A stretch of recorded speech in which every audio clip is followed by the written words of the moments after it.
Welcome to Educator.com. Today we're going to be graphing systems of inequalities. First, defining a system of inequalities. A system of inequalities is a set of two or more inequalities in the same variables. And when we consider these inequalities together, then it's called a system of inequalities. An example would be x plus 3y is less than or equal to 5. And if I considered that along with another inequality, such as 4x minus 5y is greater than 9, then these together would be a system of inequalities. In order to solve a system of inequalities, you need to graph each of the inequalities. The solution set is the set of all points that lie in each of the graphs of the given inequalities. Therefore, the way you're going to handle this is to first graph each inequality, just as we have in the past. So you're going to go ahead and draw out the lines from the equation corresponding to each inequality. Then you're going to find your test point, and let's say this half plane ended up the solution of one of my inequalities. And I graph another inequality, and then maybe this one has a dashed line because it has equals to as part of it. And then I do my test point and I find out that the upper half plane is the correct half plane. Okay. Now, after I've graphed each inequality and I've found this black half plane is the solution set for one and the blue half plane is for the other inequality, what I'm going to do is I'm going to find the area of overlap between these two half planes.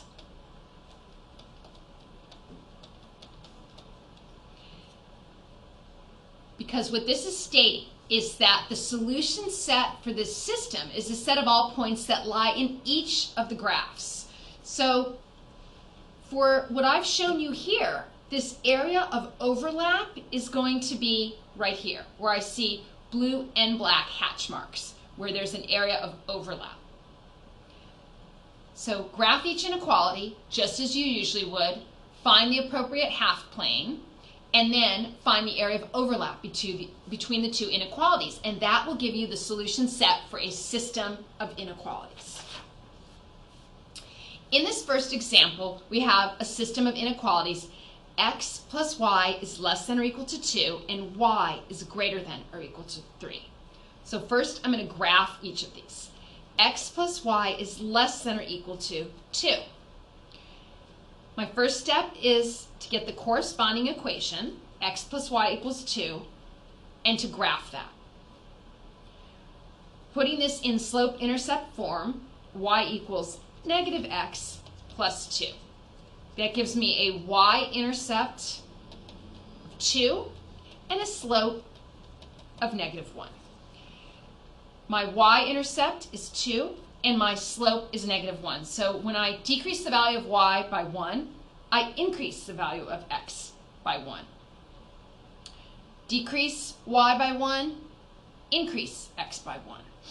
And I could go on down, and that will allow me to draw this line. I check back and I determine that I can use a solid line because what I have here is less than or equals to. Okay. That was my first inequality. My second inequality is pretty simple to graph. It tells me that y is greater than or equal to 3. 3 on the y-axis is right here. And this is greater than or equal to, so I'm just going to draw a solid line right here. Because my corresponding equation is that y equals 3, and I'm using a solid line. Now, I've got both my lines graphed, and now I need to figure out where my solution set for each and then for the system is. For this first inequality, I'm going to do my test point of 0, 0. x plus y is less than or equal to 2. 0 plus 0 is less than or equal to 2. Is 0 less than or equal to 2? Yes. Therefore, this test point satisfies the inequality. That means that this point, the origin, lies in the half plane where the solution set is for this inequality. And that is this lower half plane. So I'm going to shade this in black, indicating that this is the correct half plane. Looking at my second inequality, I don't even need to use the test point. I can just look at it and say, okay, y is greater than or equal to 3. And shading that in blue.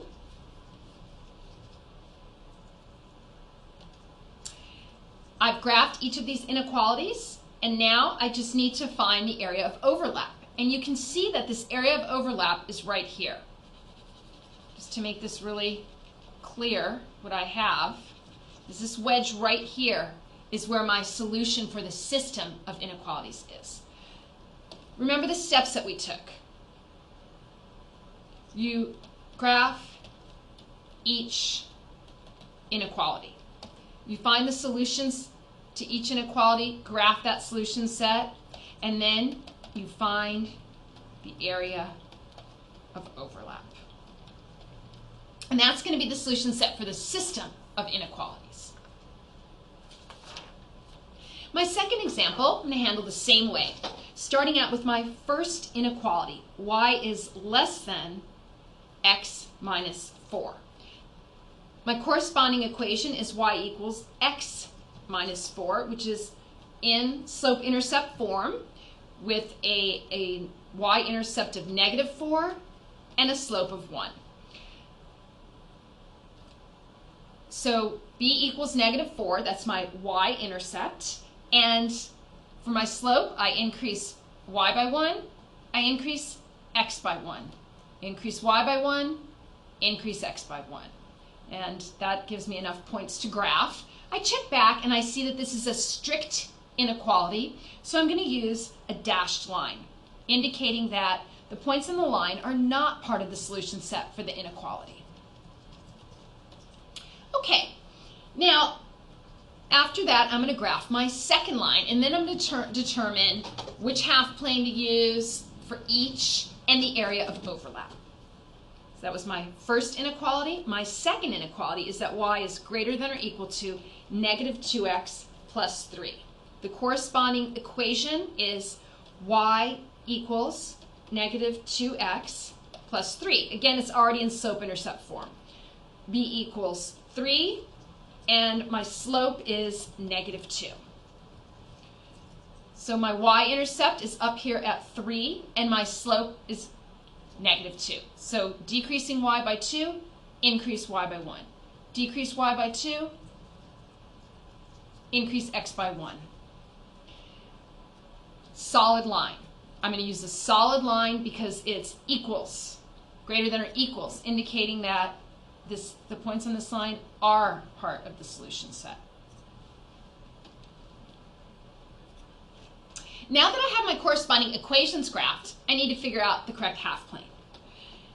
Test point of 0, 0. For my first inequality, 0 is less than 0 minus 4. So 0 is less than -4. Is 0 less than -4? No. This is not a true statement. This is not a true inequality. 0 is not less than -4. That means that the origin is not in the half plane where the solution set for this inequality is. And that origin is in the upper half plane when I'm considering the graph for the inequality. It's in the upper half plane. That means that it is the wrong half plane. I'm going to go ahead and darken in the lower half plane. Now, for my second inequality, I'm going to use that same test point of 0, 0. This time, inserting it into my second inequality. So 0 is greater than or equal to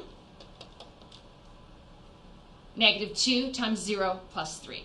So 0 is greater than or equal to 0 plus 3. 0 is greater than or equal to 3. Is 0 greater than or equal to 3? No, it's not. Again, my origin, my test point, is not in the correct half plane. So looking at this line, the origin is in the lower half plane, defined by this line. That is the wrong half plane. So I'm going to go ahead and shade in the upper half plane. When I do that, what I'm going to see is that I have an area of overlap right here. Darkening it in to just make it really obvious.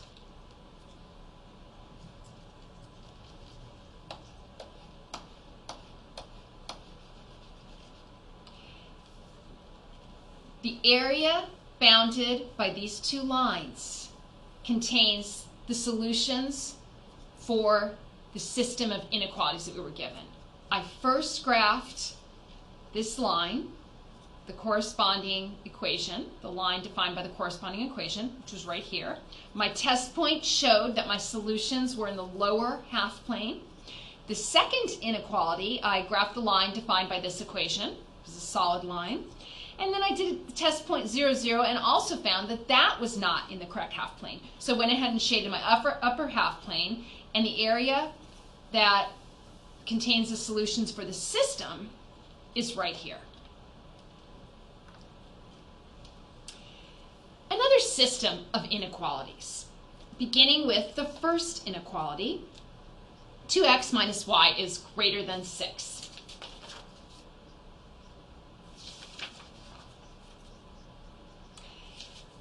I'm going to go ahead and find the corresponding equation. 2x minus y equals 6. Put it in slope-intercept form so I can graph it. I'm going to multiply everything by -1 so that y becomes positive. 2x is positive, and then I get a -6. Y-intercept is -6. Slope is 2. -2, -4, -6, -2. Going over here to my graph, I have a slope of 2, y-intercept of -6. My y-intercept is right here at 0, -6, and the slope is 2. So I'm going to increase y by 2, increase x by 1. Increase y by 2, increase x by 1. And if I continue on up that way, I'm going to be able to graph my line. Okay, actually, -6, increase y by 2 would bring me to -4. Increase y by 1 would give me a 1. Increase y by 2 would give me -2. Increase x by 1 would put me that x is at 2. So now I have plenty of points. And I'm actually going to use a dashed line. I'm going to use a dashed line because I have a strict inequality. So I'm going to graph this as such.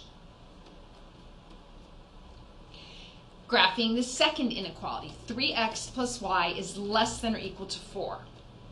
The corresponding equation is 3x plus y equals 4. In slope-intercept form, I would get y equals -3x plus 4. Y-intercept is 4. Slope is -3. So my y-intercept is right here at 0, 4. With a slope of -3, when I decrease y by 3, y is then going to be right here at 1. And then x, I'm going to increase by 1, so it's going to be right here. Do another point, decreasing y by 2, that's 1, 2, 3, that'll put me at -2. Increasing y by 1 will put me at x is 2. This includes the equals, less than or equals 2. So that means solid line.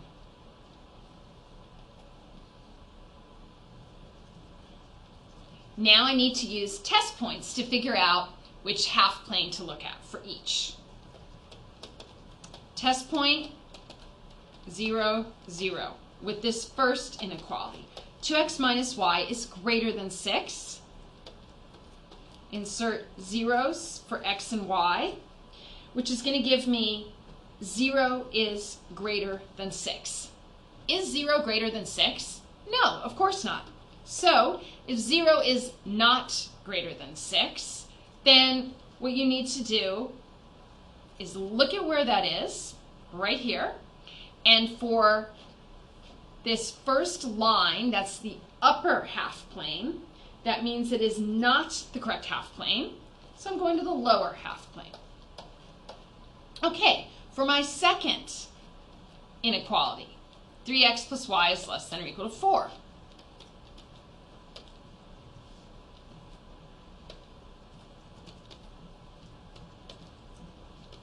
Is 0 less than or equal to 4? Yes, it is. So we know that that is a true statement, a true inequality. So this time my test point does hold up. It does fit with the inequality. So for this second line, the origin is in the lower half plane, and that is the correct half plane.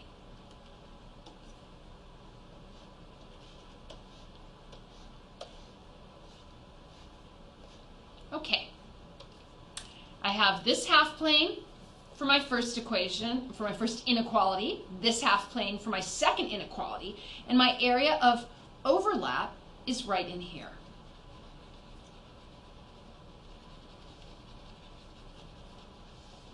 So this wedge right here, bounded by this dashed line and this solid line, continuing on, defines the solution for this system of inequalities.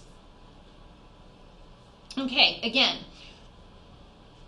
graph the line for the corresponding line from the equation for the first inequality. Do the same for the second inequality. Once you have the lines that bound the half planes, use your test point to determine the correct half plane. It was the lower half plane for each, and then once you shade those in, you can really see where the area of overlap is, and that area of overlap is the solution. In example 4, I again have a system of inequalities. So I need to solve each of these and then find the area that contains the solution set for the system.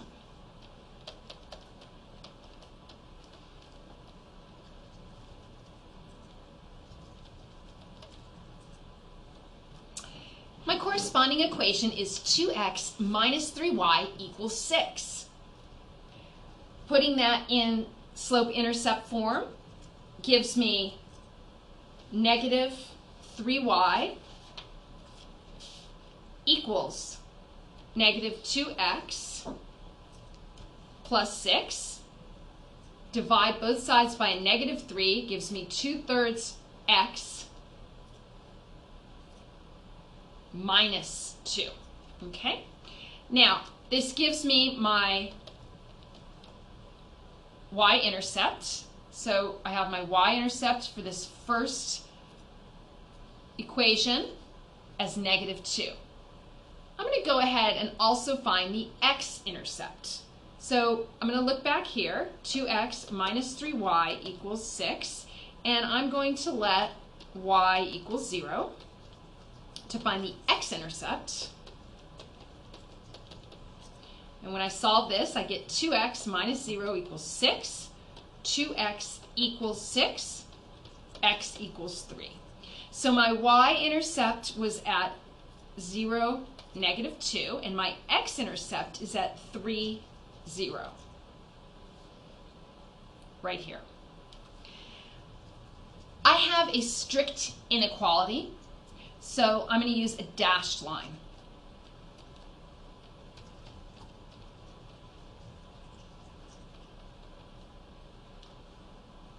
For my second inequality, 3x plus 4y is greater than or equal to 12.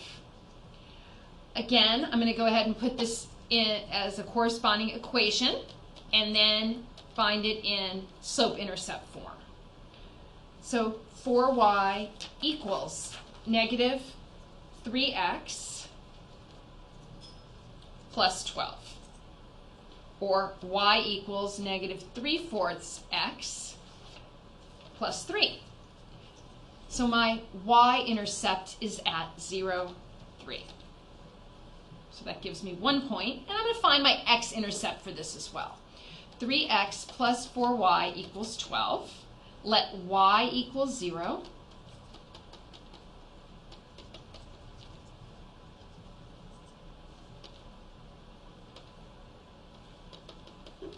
Which gives me 3x equals 12, or x equals 4. So my x-intercept is 4, 0, right here. So I have my 2 points, and this is greater than or equal to, which tells me that the points on the line are part of the solution set for that inequality, as indicated by a solid line. So I'm using a solid line here. Now I've got my lines that bound the 2 half planes graphed for each inequality.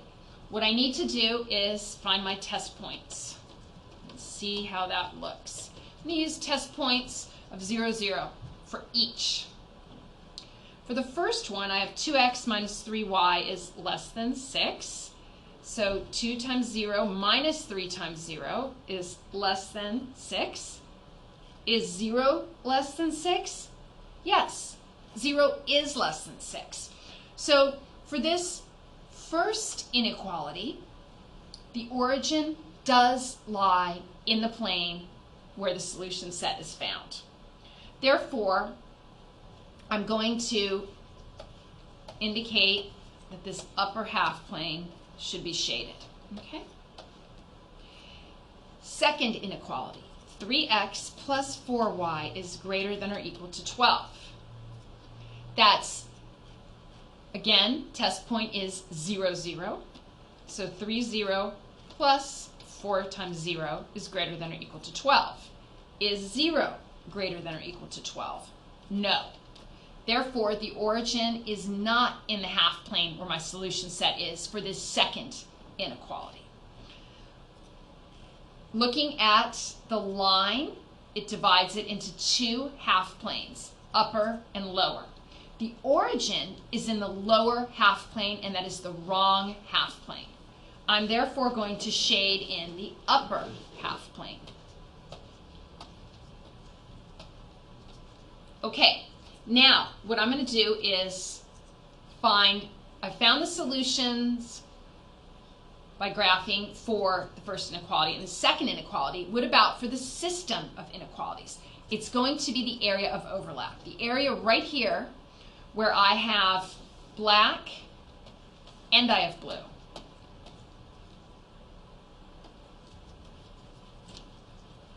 So this area that I'm shading in more heavily. And it's bounded by a solid line on this side, indicating that the points on this line are part of the solution set, and a dashed line on this side, indicating that the points on the line are not part of the solution set.